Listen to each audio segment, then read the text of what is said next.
ఫిబ్రవరి 21వ తారీఖున శ్రీమతి లతా గారి ఆధ్వర్యంలో గిరినార్ మహాయాత్ర వివరాల కోసం సంప్రదించండి.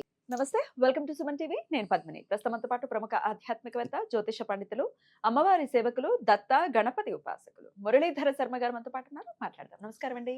మహాదేవ శ్రీమాత్రే నమః. మురళి గారు, ఈరోజు క్వశ్చన్ అడగడం కంటే ముందు నేను మొన్న సోషల్ మీడియాలో ఒక ఫోటో చూసా. చాలా అర్థవంతమైనటువంటి ఫోటో అనిపించింది. మీకు చూపిస్తా. దాని గురించే ఈరోజు టాపిక్. ఓకే, తప్పకుండా. సో ఫోటో ఏంటి అంటే చాలా అసలు భలే, అసలు సోషల్ మీడియాలో చాలా కరెక్ట్గా రెలవెంట్గా ఎడిట్స్ చేస్తున్నారు. ఏం చక్కగా యూటిలైజ్ చేసుకుంటున్నారు. మనకి ఎక్కడో గుచ్చుకుంటున్నది మాత్రం కొన్ని కొన్ని ఫొటోస్ చూస్తే. చూడండి, ఇది చూడండి, ఈ ఫోటో చూడండి. డబ్బు, గౌరవం, స్నేహితులు, ప్రేమ, బంధువులు, సమాజం, ఎగ్జాక్ట్లీ 100కు 200%. అదే జరుగుతుంది. ఇది నా జీవితంలో కూడా ఇదే జరుగుతుంది. ఇంతే. ఇది ఇది నాదా అన్నట్టు అనిపించింది నాకు ఇప్పుడు. నాకు కూడా అలాగే అనిపించింది. నాదా ఇది, నేనేనా అక్కడ ఉన్నది అని అనిపించింది. నిజంగా డబ్బుంటే అసలు ఏంటండి రిలేషన్స్ ఎంత ఘోరంగా తయారయ్యే. డబ్బుంటేనే గౌరవం. మేము ప్రతి ఒక్కళ్ళు ఇదే ఫేస్ చేస్తున్నారు. డబ్బు లేదా, నువ్వు తిన్నావా, నువ్వు చచ్చావా, నువ్వు ఉన్నావా, ఎవ్వడికి అవసరం లేదు. తోడబుట్టిన వాళ్ళకైనా కూడా. ఏమండి, అతిశక్తిగా అయినా చెప్తున్నానా? 100కు 200%. నాదే అని చెప్తున్నా కదా. నాదే జీవితంలో జరిగిందే చెప్తాను ఖచ్చితంగా. ఈ ఫోటో చూసిన తర్వాత. ఒకవేళ ఇలా లేదండి, నా పక్కన ఉన్న వాళ్ళు, నా ఆత్మీయులు డబ్బుతో సంబంధం లేకుండా నాకు విలువ ఇస్తున్నారు అని ఎవరైనా మీరు కనుక అనుకుంటుంటే నిజంగా మీరు చాలా అదృష్టవంతులు. కింద కామెంట్ పెట్టండి దయచేసి. మాకు ఇలా ఏం లేదు, మా చుట్టుపక్కల వాళ్ళు చాలా బాగున్నారు అని ఒకవేళ మీరు ఉంటే కనుక కమెంట్ పెట్టండి. నేను సంతోషిస్తాను. ఒక మాట ఇక్కడ 35 ఇయర్స్ పైబడిన వాళ్ళు మాత్రమే కామెంట్ పెట్టండి. 32 వారికి కూడా ఇంతటి జ్ఞానం రాదు, తెలియదు. ఆఫ్టర్ 34-35 ఇయర్ దాటితేనే ఈ ఫోటోకు సంబంధించినటువంటి అనుభవం వారికి ఎదురవుతుంది. పిల్లలకి ఏం తెలుస్తుంది? నానమ్మ, అమ్మమ్మ అని చెప్పి వెళ్ళిపోతారు. వాళ్ళకి తెలియదు. 20 ఏండ్లు కానీ, 25 ఏండ్లు కానీ, 28 సంవత్సరాల వరకు కూడా మా మామ, మా మేనమామ పోతారు. తెలుగులో సామెత ఉంది, కొంచెం మోటుగా ఉంటుంది, క్షవరం అయితే కానీ ఎవరం తెలియలేదని. ఇలానే ఉంటాయి. చిన్నప్పుడు బాగానే ఉంటాయి. మనం కూడా కల్మషం లేకుండా ఉంటాం. మనం కూడా సరే ఎవరినో అనక్కర్లేదు, మనం కూడా డబ్బు ఉన్న వాళ్ళకి ఇచ్చే ఇంపార్టెన్స్ వేరేలాగా ఉంటుంది. డబ్బు లేని వాళ్ళకి ఇచ్చే. ఇప్పుడు ఏదైనా ఫంక్షన్స్కి వెళ్ళాం అనుకోండి, బాగా నిజంగా వాళ్ళు డబ్బున్న వాళ్ళు పలుకుబడే వాళ్ళంటే కొంచెం ఎక్కువ వీళ్ళకి గిఫ్ట్లు మంచివి ఇవ్వాలి అనుకుంటాం, విచ్ ఇస్ రాంగ్. మనకైనా తక్కువ ఉన్న వాళ్ళకి కదా మనం ఇవ్వాలి కదా. సరే, ఈ డబ్బు ఎట్లా ఎట్లా మొన్న ఉడిపి వెళ్ళినటువంటి క్రమంలో, అంటే ఇక్కడ దైవాన్ని కానీ అక్కడ జరిగింది కానీ నేను తప్పు పట్టట్లేదు, కానీ నా జీవితంలో జరిగింది నేను చెప్తున్నా. ఉడిపి క్షేత్రానికి ఒక 25 కిలోమీటర్ల దూరంలో ఒక అమ్మవారి క్షేత్రం ఉన్నది. అసలు గూస్ బంప్స్, విపరీతమైన వైబ్రేషను. అవుట్స్కట్లో ఉన్నది. జనాలు బాగా తక్కువ వస్తున్నారు అక్కడికి. ఆ గుడి ఎంత నీట్గా ఉంది అంటే అసలు మామూలు నీట్ లేదు, చాలా బాగుంది. అన్నది అమ్మవారే, లక్ష్మీ అమ్మవారు. నాకు ఒళ్ళు పులకరించిపోయింది.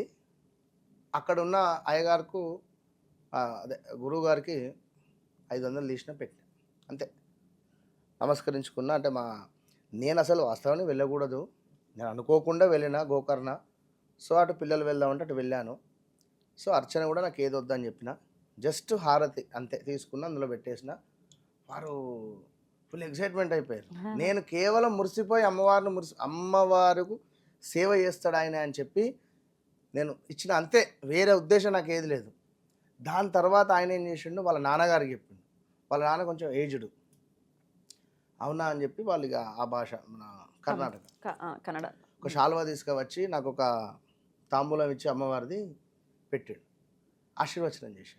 అరే ఇంత పెద్ద ఆయన చేసిండు కదా అని చెప్పి నాకు ఎందుకో మళ్ళీ ఒక 500 ఈయనకు పెట్టిన, ఉండనీతి అని చెప్పి. ఇక్కడ అమ్మవారు కదా, అంతా కూడా ఆవిడ అనుగ్రహం కనుక, ఆ తల్లి అనుగ్రహం ఉంది కనుక నేను అంతే. వారేం చేశారు, ఆఫీస్ రూమ్కి రండి అన్నారు. సరే, ఇంకా ఆఫీస్ రూమ్ తీసుకెళ్ళి ఏం చేస్తారు, ఇంకేమైనా చాలా గొప్ప. గురుగారు ఏమైనా డొనేషన్ రాయండి అన్నారు. సరే అమ్మవారికి అనుకున్నా. సరే నా మనసులో ఏది ఉన్నదో అది అనుకున్నా. కానీ వారు ఏంటంటే మినిమం 1 లక్ష రూపాయలు 50,000 ఎక్స్పెక్టేషన్ చేశారు. అంటే నేను ఇక్కడ అనేది పాయింట్, ఇక్కడ నేను ఏం చెప్పదలుచుకున్నా అంటే, ఎవరికి ఎక్కడ ఏమి ఇవ్వాలో అంతే ఇవ్వాలి. ఇదొకటి. వేరే మా ఫ్రెండ్స్ కూడా, అంటే మా ఫ్రెండ్స్ అంటే చెప్తున్నా నేను, మనము ఉండే డబ్బు ఉంది అనుకునేటప్పుడు ఒక 5,000 10,000 2,000 3,000 ఖచ్చితంగా అడుగుతారు. రిలేషన్షిప్లో కూడా ఇస్తే ఒక 4 సార్లు ఇచ్చామా ఈ డబ్బులు రావు, మళ్ళీ 5వసారి ఇయ్యలేదా ఈ 4 సార్లు ఇచ్చింది కాస్త పోయింది. అంతే, ఇక బూడిదలో వచ్చిన పన్నీరే. Correct correct. ఉం? ఏం చెప్పలేని పరిస్థితి ఇక్కడ. చెట్టు అనేటువంటిది ఉన్నప్పుడు ఒక చెట్టు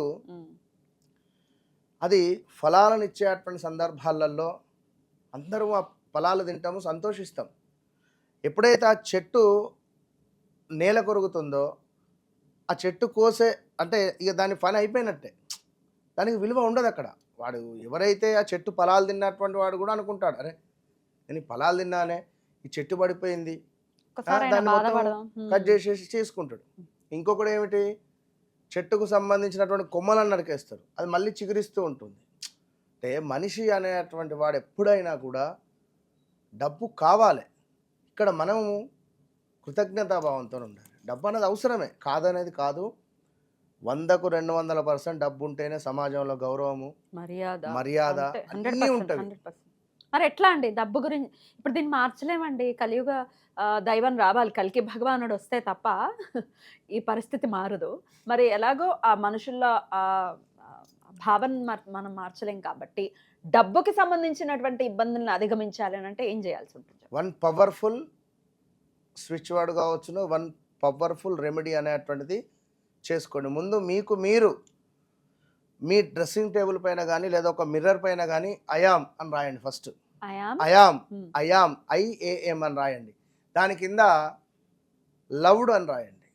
ఐఆమ్ పవర్ఫుల్ అని రాసుకోండి. ఐఆమ్ కాన్ఫిడెన్స్ అని రాసుకోండి. ఐఆమ్ మనీ అని చెప్పి రాసుకోండి. ఇది మీరు ఫీల్ అయ్యి 1కి 10 సార్లు రాయండి. I am loved, I am confidence, I am loved, powerful, I am money. Like ఇవి మీరు రాసుకొని డైలీ మీరు దాన్ని చూడండి. డైలీ నిద్ర లేవగానే ఒక 1 అవర్ దాన్నే చూడండి. అంటే దాన్నే చూసుకొని ఉండమని నా ఉద్దేశం కాదు.